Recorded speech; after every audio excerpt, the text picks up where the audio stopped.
welcome to Wet Pixel Live. I'm not Adam Hanlon, I'm Alex Mustard, and I'm standing in for Adam while he enjoys a week of diving. But we wanted to bring you some Wet Pixel Live, so I've taken over the hot seat for a few episodes. Today, I wanted to since I've got control, I thought it was a great time to talk about a subject that really fascinates me, and that's underwater photogrammetry. When I wrote my book on underwater photography, which I wrote back in 2015, I think there are two things that have happened in underwater photography since then that I wish were in my book. And those two things are blackwater photography, which has become really mainstream and really interesting, and underwater photogrammetry, which perhaps is not so mainstream, but I think is one of the most exciting things, certainly from my perspective, to happen in underwater photography in those last 5 years. So to get into that subject, I've invited along one of my friends, an underwater photographer who's a specialist in this area, and that's Simon Brown. So Simon, nice to see you. Welcome to Wet Pixel Live. Hi Alex, good to see you. Okay, so I'm going to throw this straight to you, as Adam usually does to me, and say to you, please tell me, what is photogrammetry underwater?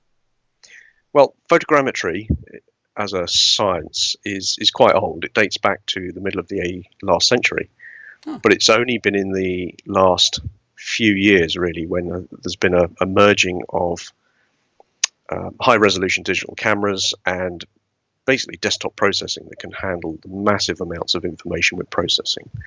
So when we create a 3D model of a shipwreck or something on the seabed, what we're doing is taking a series of overlapping 2D images. And those 2D photographs have a massive amount of information present in them that we can basically extract and turn into a 3D model.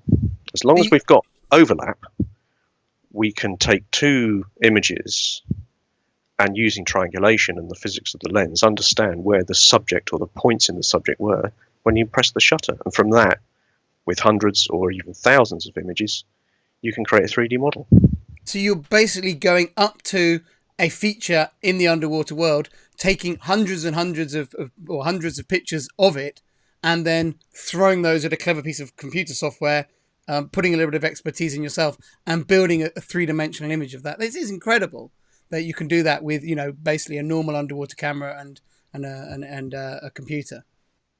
Yeah, it's open to anyone, because if you've got a camera, and most of us have got, even in a smartphone these days, a decent camera, you can shoot overlapping images anywhere. I use an iPhone if I see something out topside and I think, there's an anchor, I'll just scan that quickly, 200 or 300 images.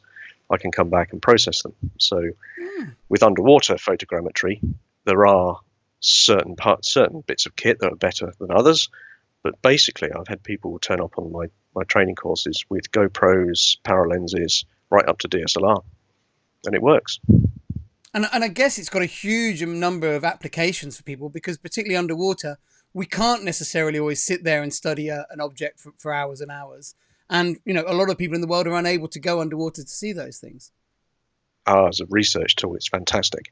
As you know, when we did the Thistlegorm book, we used the ortho photos, which are one of the outputs from photogrammetry, to really investigate and understand what was on the seabed. And because these ortho photos and the entire model was georeferenced and scaled, we could sit in the comfort of our offices, measuring to our heart's content, understanding that they're 15-inch shells. So in terms of education, capturing what's there, proving what was there, and being able to demonstrate change over a period of time with rescans, the tool is very, very powerful. I'm currently working with the police forces here in the UK to use it as a method to record vehicle accidents. So you can take everything from here's a shape that's representative of what it looks like, through to, actually, this is evidence for court. Oh, wow. I mean, it's absolutely fascinating. I mean, and I know you've done all sorts of different projects using your expertise. I remember you did some fantastic archaeological work out in Greece. Yes, that was actually less archaeology, more geology. It turns out. Sorry. Yeah, no, it's okay. That was it was a TV program for National Geographic, where the locals were convinced that what was on the seabed was the remains of a town. Now, it would be a very historic and very significant find if it was a town. And while there are very unusual shapes on the seabed, photogrammetry can prove that they're actually just geological anomalies, and they came from methane seeps from 200 meters under the sea, 5 million years old. So still fascinating stuff, but not the town the locals hope for. I guess, when you're able to work and reveal the ocean on a scale that a single photo never can, you can cut through visibility. You can almost make the sea vanish and reveal these features. Yeah, it's exactly what I did in Port Royal in Jamaica. The visibility there was 1 or 2 meters, and what the TV program wanted was the building plans and to be able to reconstruct the building from 3D data. So you couldn't video it and ever see the overview. You can't, to put it bluntly, drain the water away. But with photogrammetry, with 2,000 or 3,000 images, you were able to then effectively do a draining of the water, give yourself a bird's eye view of what was down there.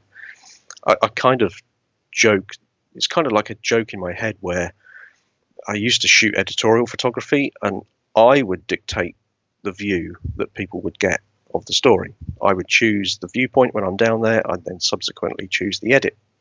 Whereas now I shoot thousands of images and I let the viewer decide their viewpoint of the scene. They can spin it round, they can zoom in, zoom out. It's a great tool. Yeah, I mean, some of the 3D animations and the fly-throughs are incredible. But I have to say that I actually love the artistic nature of some of the pictures, just because they show me the underwater world in a way I've never seen it before, and I actually find that artistically very satisfying and very interesting to look at. It's the whole process is a perfect storm in my head. It's as much a science as an art. So you're taking scientific, very precise data, you're using very specific software to generate something, but the output now hangs on people's walls. The ortho photos are a fantastic way to say, here is the entire shipwreck from beginning to end. Its resolution is 1 millimeter per pixel. You could print it 1-to-1. I mean, it's just slightly insane, but it's possible. Yeah. We did discuss for one project actually doing a almost life-size jigsaw printed onto aluminium die bond, but in the end, it just proved that we couldn't find anywhere big enough to lay it out, and the project passed. But that's the kind of thing you could do. It's taking art in a completely different way and direction to just traditional 2D photography. Yeah, no, it's absolutely fascinating. It just seems such a fresh frontier, and I do think it's something that I think it's going to be very exciting over the next 5-10 years as more people try it and start using it in really different ways. Yeah, I think there's a lot of applications out there where are just waiting to be exploited. And this includes topside, but also underwater as well. Underwater has its own special requirements and challenges, visibility, being able to light things, anything that a traditional underwater photographer would expect to encounter. But with photogrammetry, if you've already got those kind of skills and you can expose and you can create, sharp, technically sharp, but otherwise dull images, then you can create a 3D model. It's fascinating. So finally, I know people after this chat will be itching to see some of this work. So where can people see more of your work, more of these, and have a chance to explore some of these 3D animations and things? Well, there's 2 places. The first place is deep3d.co.uk. That's my website. Is that 3 the letter? So deep. Correct. 3D. Yeah. Deep as in underwater, 3 as in the number, D as in the letter, .co.uk. And that, over the last 5 years I've been running that website, I've kept a blog going, and I've recently added a searchable index to that. So if you want to go on news, tips and tricks link, there's probably a couple of hundred of articles, features, updates, all there waiting just for people to browse through, and they can browse through it by category. So if they have been piqued of the interest of what is an ortho photo, they can click on that category, and it will tell you everything about ortho photos that I've written. So it's quite a good little resource. Really interesting. I encourage people to have a look at it. I'll make sure we get that into the show notes or into the comments below. And you said a second place as well. Yeah, second place is Sketchfab. Now, Sketchfab is one of the more popular online hosting sites for 3D content. It, if you look for my profile there is Deep 3D, and again, all my models are there. There's 200 or 300 of them. This year I rolled over the 100,000th viewing, collective viewing of all of my models, which was quite an achievement. So the Thistlegorm was up there as well in its own collection. So if you want to go and browse your way around the Thistlegorm, See my small cargo, contribution.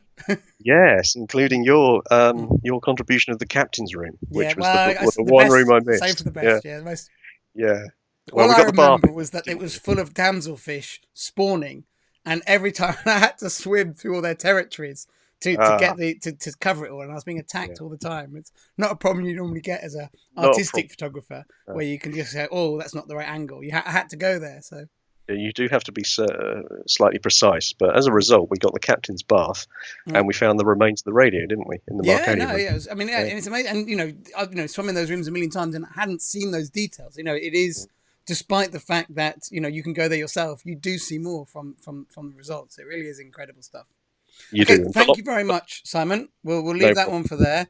And it um, just comes to me to say thank you to our sponsor for this episode, which was Ultralight Control Systems.